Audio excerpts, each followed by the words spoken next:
यूसुफ नाम के एक धर्मी व्यक्ति के साथ मरियम की मंगनी हो चुकी थी। जब उसने सुना कि मरियम गर्भवती है तो वह जानता था कि वह उसका बच्चा नहीं है, परंतु वह मरियम को बदनाम नहीं करना चाहता था। इसलिए उसने उस पर कृपा करने की और उसे चुपचाप तलाक देने की सोची। परंतु इससे पहले कि वह ऐसा करता, एक स्वर्गदूत ने उसके स्वप्न में आकर उससे बात की। उस स्वर्गदूत ने कहा, हे यूसुफ, मरियम को अपनी पत्नी के रूप में लेकर आने से मत डर। उसके भीतर जो बच्चा है वह पवित्र आत्मा की ओर से है। वह एक पुत्र को जन्म देगी। उसका नाम यीशु रखना, जिसका अर्थ है यहोवा बचाता है, क्योंकि वह से उस लोगों को उनके पापों से बचाएगा। यूसुफ ने मरियम से विवाह किया और उसे अपनी पत्नी के रूप में घर ले आया, परंतु उसके बच्चे को जन्म देने तक वह उसके साथ नहीं सोया।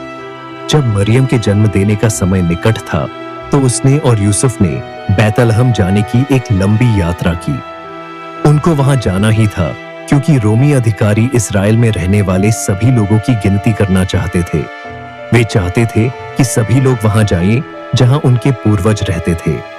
राजा दाऊद का जन्म बैतलहम में हुआ था और वह मरियम और यूसुफ दोनों का पूर्वज था। मरियम और यूसुफ बैतलहम गए, परंतु वहां जानवरों को रखने वाले स्थान के अलावा उनके ठहरने के लिए कोई स्थान नहीं था। वही स्थान था जहां मरियम ने अपने बच्चे को जन्म दिया। उसने उसे चरनी में लिटाया क्योंकि वहां उसके लिए कोई बिस्तर नहीं था। उन्होंने उसका नाम यीशु रखा। उस रात वहां पास ही के खेत में कुछ चरवाहे अपने भेड़ों के झुंड की रखवाली कर रहे थे।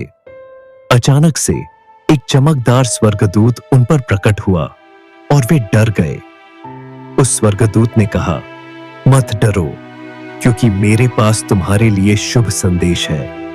बैतलहम में मसीह आपका उद्धारकर्ता जन्म हुआ है। जाकर उस बालक की खोज करो और तुम उसे कपड़े में लिपटा हुआ और चरनी में लेटा हुआ पाओगे। अचानक से आकाश स्वर्गदूतों से भर गया। वे परमेश्वर की स्तुति कर रहे थे। उन्होंने कहा, सारी महिमा स्वर्ग में विराजमान परमेश्वर को मिले। पृथ्वी पर उन लोगों में शांति हो जिनकी वह चिंता करता है। तब स्वर्गदूत चले गए। वे चरवाहे भी अपनी भेड़ों को छोड़कर बालक को देखने गए। शीघ्र ही वे उस स्थान पर पहुंचे जहां यीशु था और उन्होंने उसे चरनी में लेटा हुआ पाया, जैसा कि उस स्वर्गदूत ने कहा था।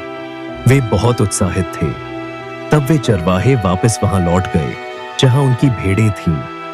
उन्होंने जो कुछ भी सुना और देखा उस सब के लिए वे परमेश्वर की स्तुति कर रहे थे। पूर्व में दूर एक देश में कुछ पुरुष थे।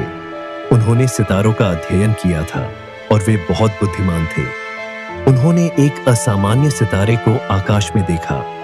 उन्होंने कहा कि इसका अर्थ है कि यहूदियों के एक नए राजा का जन्म हुआ है। इसलिए उन्होंने उस बालक को देखने के लिए अपने देश से यात्रा करने का निर्णय किया। एक लंबी यात्रा के बाद वे बैतलहम आए और उस घर को पाया जहां यीशु और उसके माता-पिता ठहरे हुए थे। जब इन पुरुषों ने यीशु को अपनी मां के साथ देखा तो उन्होंने घुटने टेककर उसकी आराधना की। उन्होंने यीशु को कीमती उपहार दिए। फिर वे घर वापस लौट गए।